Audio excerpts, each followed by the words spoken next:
And joining us now, NBA draft expert Ryan Blake. And Ryan's been on the program before. And Ryan, thank you. We appreciate the time very much.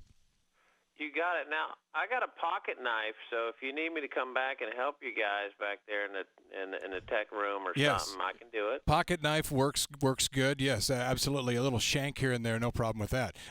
Ryan, as you go into really the fun time of the year, I would think for you, as we're getting down to crunch time, NBA draft-wise, and I don't want to ask you to grade this draft at this point because I think we always end up doing that. But this draft, whereas last year they talked about how it was such a balanced draft and really not many guys standing out head and shoulders above the rest, is this one like that? Because this seems a little more top-heavy than drafts we've had in recent years. It is a little top-heavy. I do think it's deep. I think, after the 60th pick, I think GMs are going to be calling agents trying to get guys into summer league and into, to try to get them on their team. I mean, what's interesting about this draft is we got a lot of bigs, we got a lot of variety, we got a lot of versatility. But I think what we have here, even though we have a lot of young players, I think now we see a lot of players that are playing in systems that really want to win. They have versatility, but, we got a lot of great guys in this group. And, even though we go into the second round, we're going to have guys that, really it's not the top or the best 60 players that get drafted because, you're going to, in the second round, you're going to have guys that are international guys to be picked and stored. So you're going to have guys that are going to make rosters and maybe have an impact that are not drafted. It used to be maybe the first, second, third guys wouldn't work out for the fourth, fifth, and sixth teams that are picking there. I read yesterday Cameron Payne, a good player from Murray State, said he wouldn't work out for Milwaukee, who has the 17th pick. Are you seeing more of this, of guys in the middle that won't work out for some of the teams that they say Payne's around the 14th? He's going to get picked 14th. But is this a smart thing to do for Payne not to work out for a team like Milwaukee? Well, a lot of it has to do with posturing because of the agents. Sometimes it works. A lot of times it doesn't. I mean, the GMs have seen this go around a long time.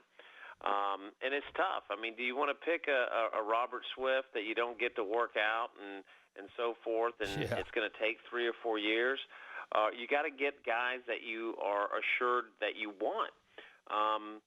We've had, like last year, Dante Exum from Australia, who basically didn't get to play a lot against big competition, just kind of shut it down. And he shut it down, didn't play, and just trained. And you lose a lot of game experience, development as well.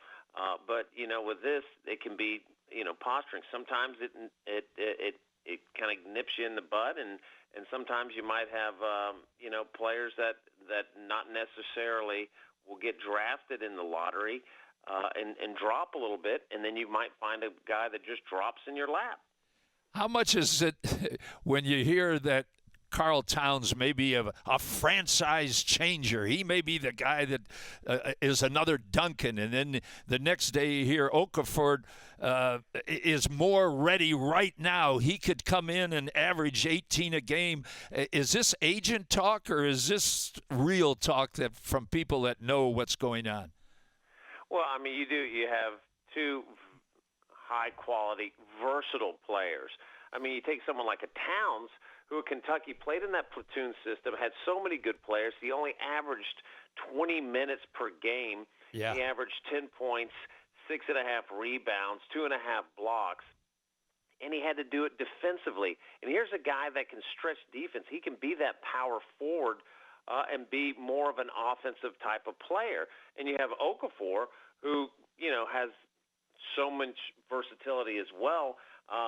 He's the way that he moves in the paint, the mid-range, the soft touch, the great footwork, the great passing from the high and low post, the size and the length. There's so many qualities that you like. But regardless of what you get, you want to have that franchise player. But if you have a player, a rookie, who can make that impact by All-Star break, you've done well. You're getting that development. You want that type of player. And none of these players are going to get on the floor as the first nor the fourth option. So these guys got to earn minutes defensively first. Ryan, it seems like, we always see, occasionally a bust in the draft or an unheralded player come up in the draft. And it seems like maybe because of the way the media is now, we're more aware of these things. But 2 years ago, I remember we called a game in Cleveland where Anthony Bennett, the number 1 pick in the draft, didn't play a minute and was healthy. And Matthew Dellavedova, who went undrafted, played almost the entire game and looked spectacular. And, of course, last night he was huge. And then Wesley Matthews is a great example of a guy who went undrafted. So does it surprise you at times where, as thorough as this system is and as much, the resources that these teams have at their disposal as far as analyzing, prospects, that we have guys that slip through the cracks? Yeah, I mean, it's tough. I mean, it's not – basketball is not like tennis or golf where you can win, get to the next round. The GMs, the teams, they put a lot of work in, and there's a lot of great players. But, their ability sometimes and their success sometimes depends on the opinions of schmucks like myself. You look at like a Wesley Matthews or a Jimmy Butler type, even though they came from the same college. But, you look at someone like a Tim Frazier. We don't know how Tim Frazier's going to be. But there's development, and you have so much depth. And sometimes it's about opportunity. Sometimes it clicks. Sometimes it's just about getting in the great shape and again, maybe just the confidence and believing in yourself. Because all these players going 150 players deep are really, really good players. Now, again, a lot of times in the draft, you're picking on upside. Sometimes you just pick for, you can have that confidence in what we call guessability, and we use these ratios and advanced statistics and algorithms and all that stuff, but sometimes it just goes back to the eye test. Now, Emmanuel, how do you pronounce his last name? Mudiay. Now, he chose to go to China to play, and until he was injured, he was playing 19 a game, I imagine. He would make the same decision again to go over to China rather than go to the D-League or go to college. So how do you look at him? How do they know? Because a lot of people think he might move up to the top 5 in the lottery. How does he look? Well, Emmanuel Mudiay, he's originally from Congo, but was recruited. He lived in Texas, recruited for SMU, decided to go and play in China. He's a solid-sized combo guard, really a point, 6'5". He attacks the rim. He's got this wiry strength, crafty handle, quickness, good board man for his size. He's got a great motor. But he hurt his ankle in China last December, so he only played around 9 games. And like some other players in the past, if they get hurt, they shut it down and they try to be sort of this mysterious person and posture. Well, what I liked about Emmanuel is that he stayed over there and he ended up playing the last 2 playoff games. He's a guy that has a lot of talent, didn't get a lot of experience, but he has a huge, huge upside.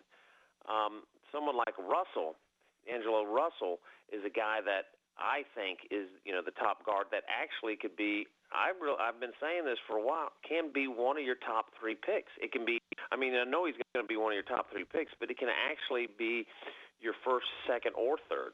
And he'll go ahead of Emmanuel, you think? I think so. Again, Mudiay, listen, he's got a lot of talent, but, you don't have a lot of, you didn't get to see him a lot. And I think, he has concerns. He didn't shoot the ball extremely well from behind the arc. Did okay, but he only shot like 21% of all his shots from deep. He's a risky passer. He could be a work in process, or he could be like a Brandon Jennings. He comes in there and makes an immediate impact. There's so many good things that you like about him, but when you try to compare with Angelo Russell, here's a guy that, what he does between the ears, he's a physical big guard as well. He's a lefty. He runs the point. He sees plays well ahead of what's happening. You don't get those types of players that often. and that can be a game changer. He could be a Lillard type. He could be a John Wall. He could be sort of Jason Kidd type. He can be that guy that comes in right away and makes a name for that franchise. Ryan, thanks for the time as always. We'll continue to follow your work at Hoops Highway, I believe. That's your Twitter address, right? Absolutely. All right, at Hoops Highway, Ryan Blake on the NBA Draft. Thanks. We appreciate it. All right, Ryan joining us here on Trailblazers Courtside. Draft coming up June 25th, Minnesota, of course, with pick number 1. We'll take a break.